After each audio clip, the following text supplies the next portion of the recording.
Bapak Ibu yang dimuliakan Allah Subhanahu wa taala, ala fil jasadi mudghah, ketahuilah di dalam jasadmu itu ada segumpal. Idza saluhat, kalau dia baik, saluhal jasadu kulluh, yang lain ikut menjadi baik. Wa idza fasadat, kalau dia rusak, fasadal jasadu kulluh, yang lain ikut menjadi rusak. Di mana dia? Ala wahyal qalb, dia adalah hati. Maka yang pertama kali menghitam itu apa kata Allah?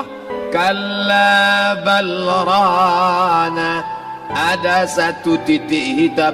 Ala qulubihim, ada satu titik hitam di dalam hati mereka. Ketika satu titik dibiarkan berubah menjadi dua titik, dua titik dibiarkan berubah menjadi tiga titik, 5 titik, 10, 100, 1000, maka dia pun menjadi hitam semuanya. Ketika hati sudah hitam, maka itulah azab di atas azab. Khatamallahu ala qulubihim. Setelah hati menghitam, terkunci, menular ke telinga. Wa ala sam'ihim. Setelah telinga, wa ala absarihim ghishawah. Padahal 3 itulah nanti yang akan ditanya di hadapan Allah. Inna sam'a wal basar wal fuad. Coba lihat, ketika akan ditanya, yang ditanya 3, tapi diawali dari telinga. Inna sam'a wal basar wal fuad, telinga, mata, hati. Tapi ketika terkunci, yang duluan dikunci hati. Khatamallahu ala qulubihim wa ala sam'ihim wa ala absarihim. Kalau hati sudah terkunci, telinga tersumbat, mata tertutup. Summum bukmun umyum, summum bukmun umyum, peka, tuli, bisu, apapun tak lagi masuk ke telinga. Malam ini kita menyadarkan diri kita, terlebih lagi yang berceramah, jangan kau hanya sampai menyampaikan ayat saja. Hai Abdul Samad, apakah kau yang bicara itu hatimu sudah hidup? Senantiasa merasakan diri, aku orang paling hina, aku orang paling kotor, ditempelkan kening ke lantai di tempat yang diinjak tapak kaki, mengatakan bahwa aku bukan siapa-siapa. Malam ini Kepala Kanwil BPN Provinsi, Kabupaten, saya tak bisa membedakan mana yang kabupaten, mana yang kota, mana pegawai tinggi, mana pegawai rendah, semuanya rata sama. Andai dibuat acaranya di kantor, mungkin saya segan, sungkan melihat dari seragamnya, bajunya, tapi malam ini semuanya sama. Andai tak disebut tadi Pak Kepala Kantor, Pak Kanwil, saya pun tak tahu mana Pak Kanwil, mana tidak. Fotonya ganteng pula aslinya lagi daripada foto. Artinya apa? Bahwa kalau sudah masuk ke dalam masjid, ketika engkau merasa dirimu tinggi di atas, kau bukan apa-apa, karena yang paling tinggi di badanmu pun kau tempelkan. Tapi saat kau jatuh, rendah, down, stres, kau jangan merasa rendah, karena kau tegak berdiri di hadapan Allah. Kau angkat 2 tangan, Allahu Akbar. Di dalam diri ini disebut dia dengan qalb. Kenapa disebut qalb? Orang Arab menyebut qalb qallaba, karena sifatnya berbolak-balik. Pada saat selesai salat, astaghfirullahalazim, tidak ada yang paling bersih, dia bersih. Tapi pada saat petang sore hari, yusbihu mu'minan, paginya putih, bersih, tak bernoda. Wa yumsi kafiran, petangnya hitam. Makanya dari pagi dibersihkan. Salat subuh bersih, salat zuhur bersih, condong matahari salat asar bersih, tenggelam matahari salat maghrib bersih, sempurna gelap malam salat isya bersih, tengah malam bangun tahajud munajat, di tengah malam orang tertidur. Wa tusalli bil laili wan nasu niyam, engkau tegak di waktu malam, di saat orang semua sedang tenggelam dalam lelap tidur panjang, tapi engkau menangis meratap mengenang dosa begitu banyak. Sab'atun yuzilluhumullah, di antara 7 yang mendapatkan naungan Allah. Yauma la zilla illa zilluh, hari itu tak ada naungan kecuali naungan Allah. Di antara yang mendapatkan naungan itu adalah rajulun zakarallah, orang yang berzikir, munajat, muhasabah diri di tengah malam, sunyi, sepi, fafadat ainahu, menetes air matanya.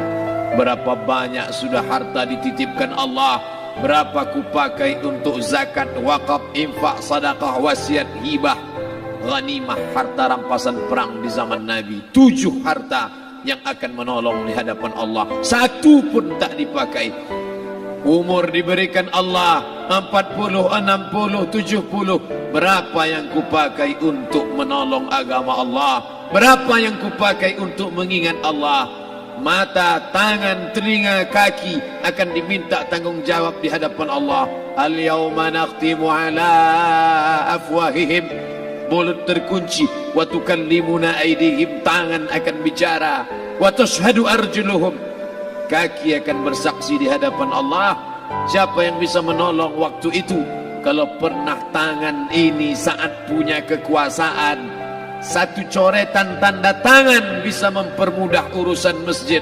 Sebutir kekuasaan yang dititipkan Allah bisa dipakai menolong agama Allah. Itulah yang akan menolong di hadapan Allah. Apa yang disampaikan malam ini, semua biaya pengurusan masjid 0. Itulah sesungguhnya yang akan menolong di hadapan Allah. Adapun harta yang disimpan, tabungan, deposito, tanah, rumah, kendaraan, semua akan tinggal menjadi harta warisan. Istri mengambil 1/4 kalau ada anak.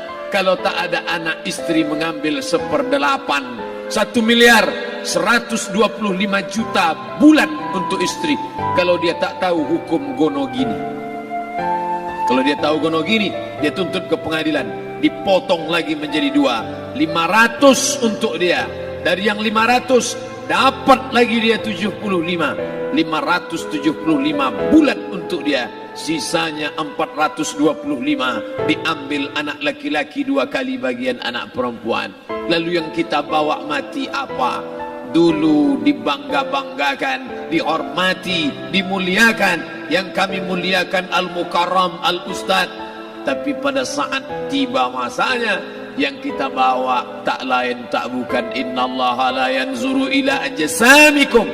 Allah tak menengok badan, fisik, bentuk tubuh, baju. Ini sampulnya saja. Wala ila suwarikum, Allah tak menengok rupa, wajah. Walakin yanzuru ila qulub. Hati kamu yang bersih itulah yang kau bawa menghadap Allah Subhanahu wa taala. Yauma la yanfa'u malun, harta tak berguna, wala banun, anak tak bisa menolong. Harta tak berguna, anak tak mampu menolong. Illa man atallah, kecuali orang yang datang menghadap Allah biqalbin salim, dengan hati yang bersih, hati yang tulus, hati yang memercikkan cahaya iman, hati yang bersih dari hasad, busuk hati, sum'ah, riya, takabbur. Itulah yang menolong di hadapan Allah Subhanahu wa taala. Tulang, kulu, kulit, darah, lemak, sumsum akan menjadi santapan cacing tanah. Begitu besok pagi pintu kamar tak bisa diketuk, istri bolak-balik membangunkan tak terjaga, dipegang pipi sudah sejuk macam es batu, tanda jantung tak lagi berdetak, maka darah mulai berubah menjadi nanah, busuk. 1, 2, 3 hari kalau tidak disuntik formalin, jasad paling busuk jasad manusia, karena semua dia makan herbivora, tanaman saja. Tapi kita ini omnivora, semua masuk. Maka begitu mati, paling bagus orang Islam paling cepat dikuburkan. Selesai acara pemakaman, habiskah masalah, muncul masalah baru. Disitulah kita baru sadar. Apa kata Imam Ali radhiyallahu an? An-nasu niyam. Semua manusia waktu hidup itu tidur. Bapak tidur, ibu tidur, saya tidur. Semua orang waktu hidup itu tidur. Falamma matu, ketika dia mati, disitulah dia baru terjaga dari tidur panjang. Saat Israel mencabut nyawa, ditarikkannya adalah satu sentapan yang kuat. Disitulah kita baru terjaga dari tidur panjang. Betapa aku meninggalkan salat, betapa aku tak berzakat, betapa dulu kekuasaan, aku lulus umur 30, pensiun 58, 28 tahun apapun tak pernah kubuat untuk agama. Sibuk membesarkan anak, sibuk mengurus warisan. Anak pun tak ingat dengan kita karena kita lupa menanamkan pendidikan agama di dalam otak kepalanya. Andai dulu pernah dia dibawa ke masjid, andai dulu pernah dia dibawa umrah, andai dulu dia dimasukkan SD IT, SMP IT, SMA IT, Islamic Boarding School, dibawa ke masjid, takkan dia lupa mendoakan selesai salat, Rabbighfirli wali walidayya warhamhuma kama rabbayani saghira. Harta yang banyak tak sempat menolong agama Allah, anak tunggal semata wayang tak sempat dididik agama, istri meninggalkan dalam keadaan stres susah hatinya karena dia tak diajarkan sabar menerima ridha ketetapan takdir Allah. Dan paling celaka, tak pernah anggota tubuh ini dipakai untuk berzikir, muhasabah, mengingat Allah. Tak pernah mata dipakai menengok Quran, kitab suci Allah. Tak pernah dipakai hati merenung sejenak, apa yang akan kubawa mati menghadap Allah Subhanahu wa ta'ala. Malam ini saya tak minta diajak ceramah tentang hukum zakat, hukum puasa. Saya tidak diajak tanya jawab apa hukum unjuk rasa besok tanggal 4. Yang ditanya adalah bagaimana kita merenung sejenak. Abdul Somad, engkau berhadapan dengan para pegawai Badan Pertanahan Nasional Provinsi Riau, berkumpul 12 kabupaten kota. Ini orang-orang ngurus tanah, dari dalam tanah naik ke atas tanah, ngurus tanah, ngurus tanah, ngurus tanah, masuk ke dalam tanah. Abdul Somad dari dalam tanah naik ke atas tanah, ceramah, ceramah, ceramah, ceramah, ceramah, masuk balik ke dalam tanah. Yang kau bawa apa? Baju koko tinggal, peci tinggal, pakaian kehormatan tinggal.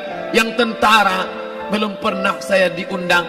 Ustadz besok datang takziah, bapak anu tentara meninggal, tahu-tahu kain kapannya loreng. Tak ada. Yang kau bawa kain tidak berjahit, disobek, kerak. Itu yang akan menyampul kulitmu, yang selama ini kau dimandikan, dibersihkan oleh ibumu dulu 60 tahun yang lalu. Sampai masanya kau lupa kapan kau dimandikan dulu. Sekarang ruh melihat, disebut dia ruh karena dia raha ya ruhu ruh, seperti aroma semerbak yang datang pergi hinggap. Ruh sampai masanya dia datang masuk ke dalam jasad. Ruh sampai masanya dia pergi meninggalkan jasad. Malam ini dimuliakan Al-Mukarram Haji Abdul Somad LCMA. Kenapa Abdul Somad ini dimuliakan? Karena ruh hinggap sejenak sebentar, sampai masanya besok pagi dia ruh keluar dari dalam tubuh ini. Anak yang katanya ayahku sayang, istri katanya kaulah abang, sampai masanya mereka tak lagi mau mendekat. Rumah itu saya yang buat, saya yang mengukurnya.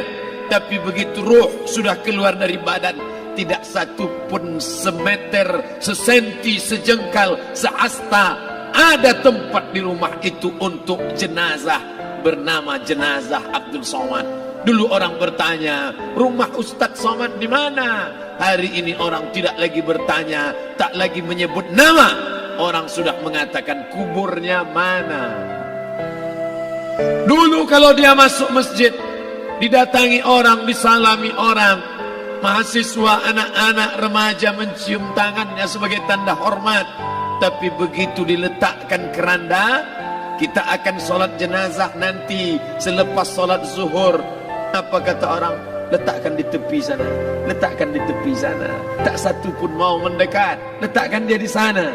Bahkan sebagian mengatakan dalam masjid, letakkan dia di luar. Dia tidak disebut engkau yang mulia, tidak digunakan kata ganti orang langsung.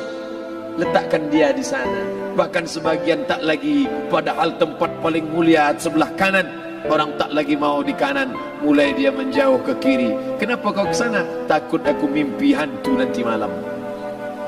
Mana kawan, sahabat andai tolan, anak menantu, teman sekantor, semuanya pergi meninggalkan.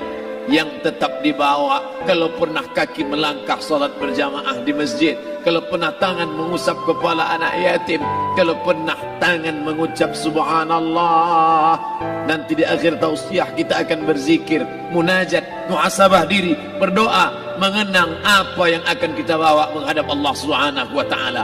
Datang malaikat membawa kain kafan dari cahaya, akan menyambut ruh yang mulia. Hadis riwayat Ahmad bin Ambal dalam kitab Al-Musnad, turun malaikat berlomba-lomba membawa kain putih dari cahaya, menunggu ruh akan keluar. Ruh menetes seperti embun di ujung daun. Daun tidak bergoyang, ranting tidak patah. Ruh menetes pelan turun ke dalam kain kafan, dibawa malaikat ke pintu langit. Tak sabar mereka menyambut. Inikah dia yang selama ini berjamaah? Inikah yang dulu ketika dititipkan kekuasaan menolong agama Allah? Kam min masyhurin fil ardi walam yakun ma'rufan fis sama. Berapa banyak yang masyhur terkenal di bumi, malaikat tak mengenal dia. Ini roh siapa? Tapi ini bukan LCMA, dia bukan ustaz, dia bukan ulama, tapi imannya dalam.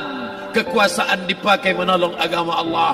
Ruhnya keluar di bawah, semua malaikat mengucapkan salam. Inilah orang yang selama ini kami tunggu-tunggu. Catatannya sudah lama. Setiap pagi petang, malaikat subuh membawa catatan namanya, malaikat malam membawa catatan namanya. Kami merindukannya.